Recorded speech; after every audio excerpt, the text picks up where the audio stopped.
So Andrea, can you hear us? Yep, can you hear me? Yes, we can. Great. All right. Perfect. Thank you. All right, Mr. Chair, let's take it away when you're ready.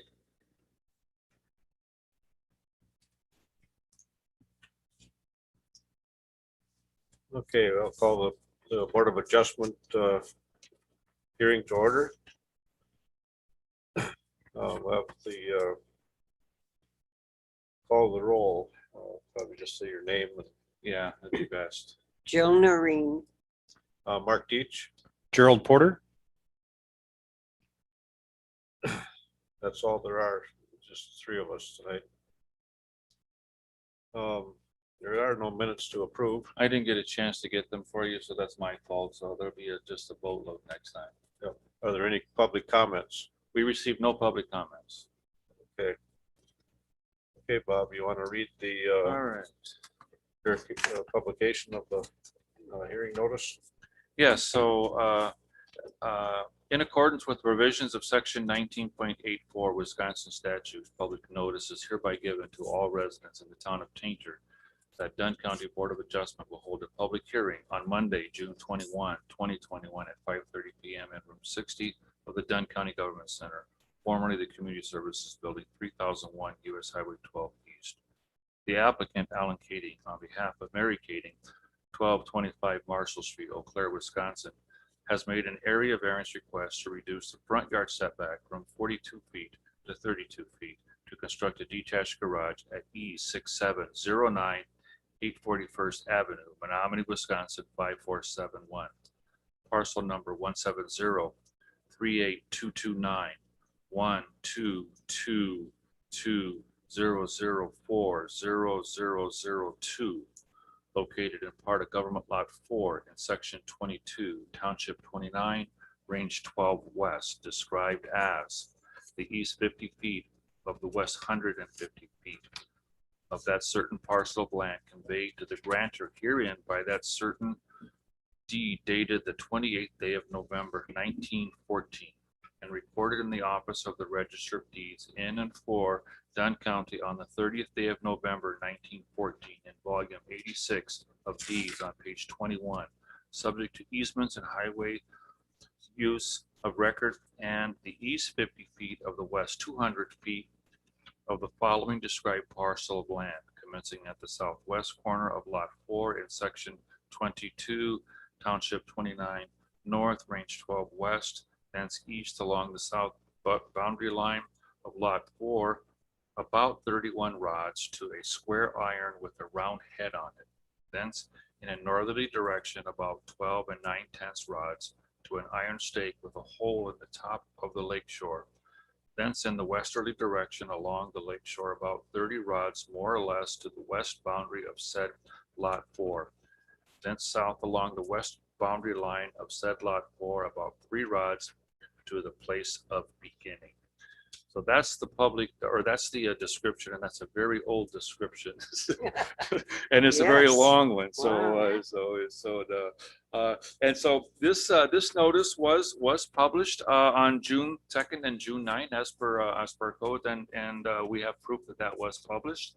And there's also notices went out to the landowners and to the checklist of people that are supposed to get the notice. So. If I could, Mr. Chair, go into the staff report. Yes, please. So we already went through the property description. So this is an area variance, and I'm going to share my screen so that we have a couple of things that I just want to show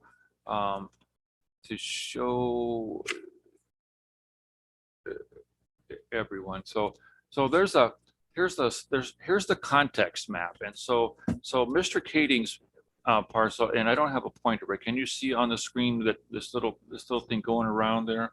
Yes. All right, so this is his land. The hatched area is floodplain, and this is approximately where the well is. This is the home that's on the parcel, and this is the approximate location of the drain field, and then the town road is along here.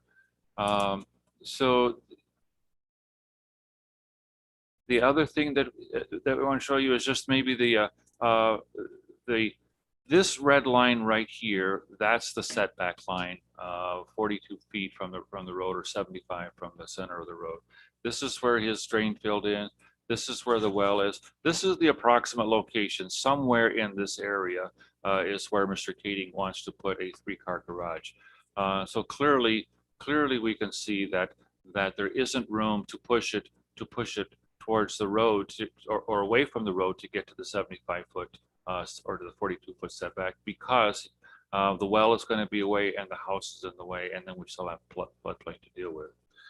So I would like to go through the analysis of this, and these are the 4 criteria that the board will use to render its decision. So based on the following variance requirements, staff recommends approval of the variance requests. Staff analysis, the comments are bold and underlined. So number 1, owing to special conditions, a literal enforcement of the ordinance will result in unnecessary hardship.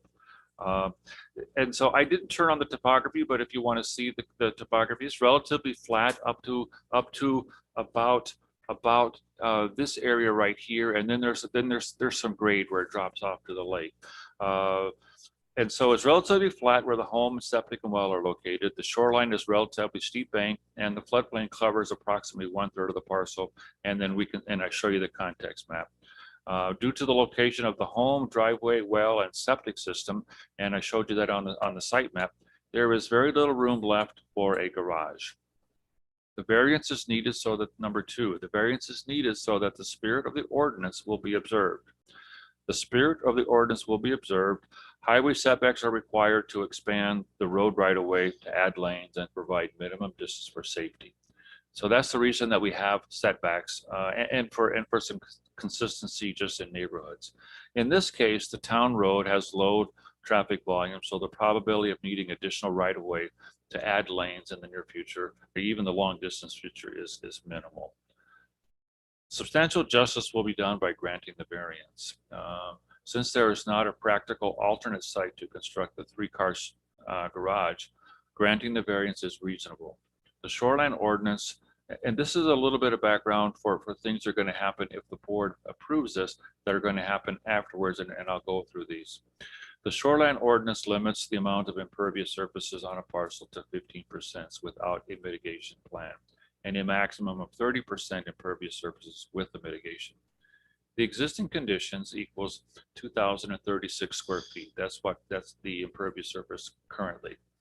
And that equals about 13% of the parcel is considered impervious. The proposed garage and associated driveway will add an additional about 1878 square feet, bringing the total to about 26. Therefore, a mitigation plan will be required. Number 4, the variance will not be contrary to the public interest. It's not going to pose a health or safety concern. Traffic on the town road is low, so we don't see that this is going to be contrary to the public interest. I would like a special note that to the board and also to the applicant, that if the variance is granted, the applicant will be required as part of the shoreland permit process to submit it and receive approval of a mitigation plan. And we would go through that with the applicant, probably not tonight. I don't want to take up the board's time, but we would go through that with the applicant for a mitigation plan. There's several options, and just so that's kind of an overview, our plan says that, in order to be a mitigation plan that we will accept, there's a lot of options of things that you can do. Each one has a point value associated with it. The applicant must get 4 points of mitigation measures in order for it to be a valid mitigation plan. Now, this is a unique piece of land in many senses. It's an island kind of with the floodplain all around it, and so this map was from FEMA, and we had our LiDAR, our contours flown not too far back, and so we feel this is fairly accurate where the floodplain is. But what we're going to require, because we don't know where it is, and the applicant looks like he may be getting close to where it is, we're going to require that he provides a benchmark set to the USGS datum, and that they stake out the limits of the floodplain so that we know that that this garage is going to be outside of that. And then also staff, being a benchmark on USGS data, staff can go and check that also to make sure that that we agree with the consultants or whoever the applicant has to set the benchmark and to stake the edge of the floodplain. So that's pretty much the what we looked at and have come up with.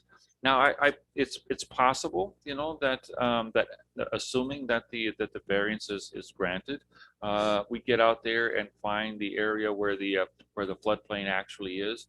The applicant may change, the configuration of his garage. It may get smaller if he needs to just to fit in. But what we won't change is the variance setback that the board, if the board were to approve that. So he could change the configuration. He just couldn't get any closer than what the board approves. So with that, Mr. Chair, are there any questions or the board? It's pretty. It seems to me that it's self-explanatory what they're looking for.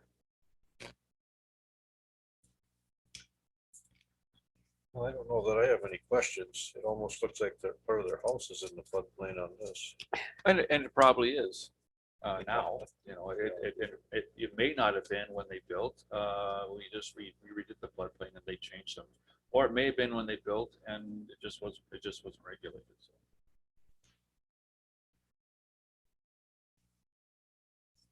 Jerry, any questions from you? No questions. All right.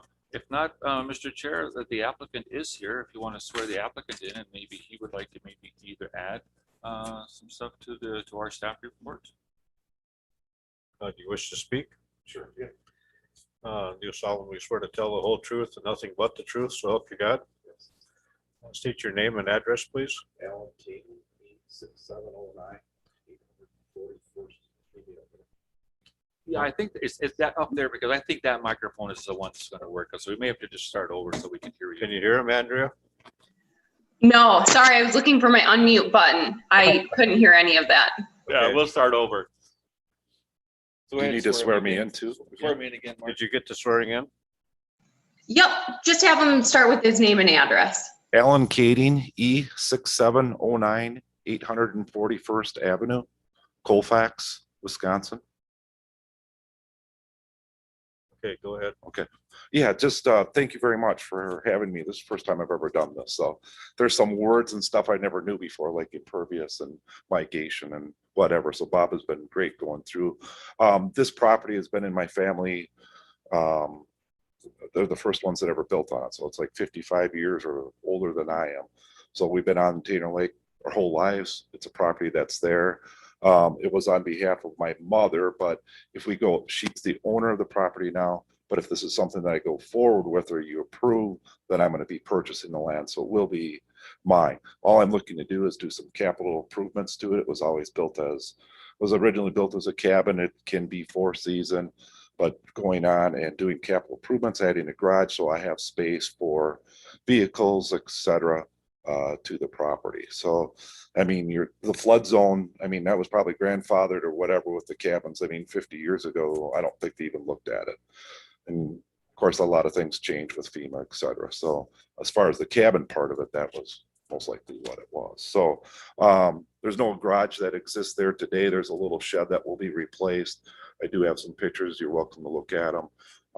That was there before.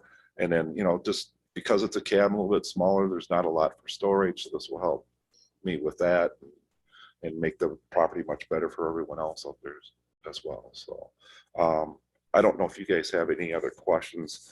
Just the one other thing is I wanted to mention, Bob, is down here in the bottom.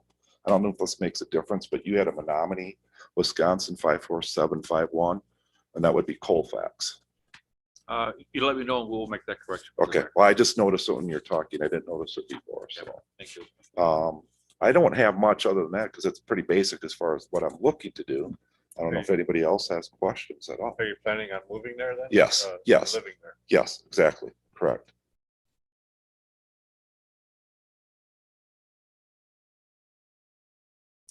I don't have any questions. I don't have any questions for you. All right, thank you. No, no questions. All right, thank you very much.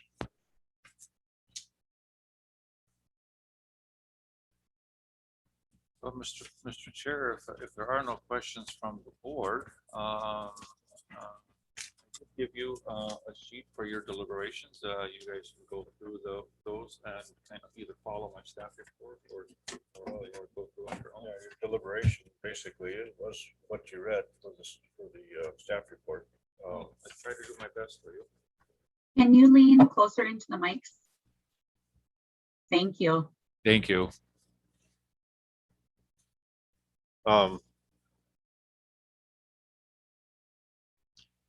We will need a motion to approve the variance request for the garage setback. And if you could read into the motion, that we're going from 42 to 32. That's what the applicant is requesting.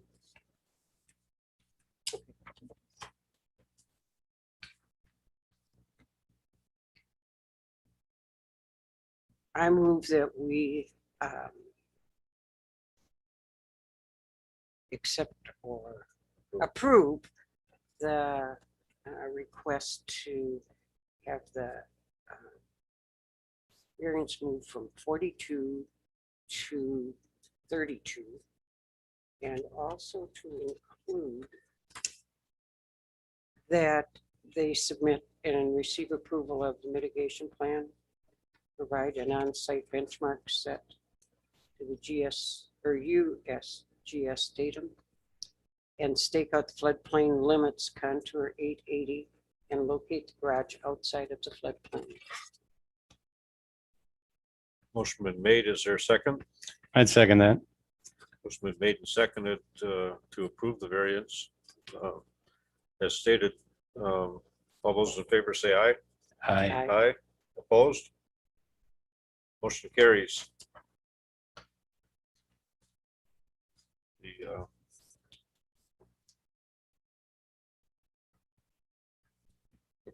We're done. we are adjourned. So thank you. Call my office. We'll talk about what we need in terms of notes and stuff for the benchmark Yeah. and for staking Thank that. you.